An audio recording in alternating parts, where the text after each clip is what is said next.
This is a university, and this is an institute. What's the difference? A university is a multidisciplinary higher education institution with a wide range of directions and faculties.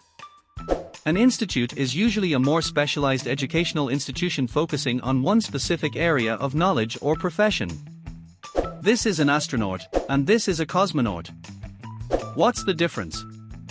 An astronaut is the general international term for a person who makes a space flight. It is most commonly used in the United States and Western countries.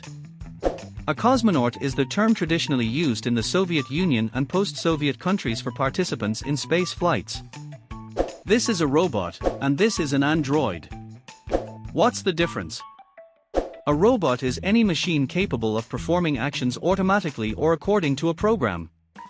An android is a robot specifically designed to resemble a human in appearance or behavior. This is emigration, and this is immigration. What's the difference? Emigration is a person's departure from their own country to live in another country. Immigration is a person's entry into another country for permanent residence. If you found it interesting, subscribe to my channel.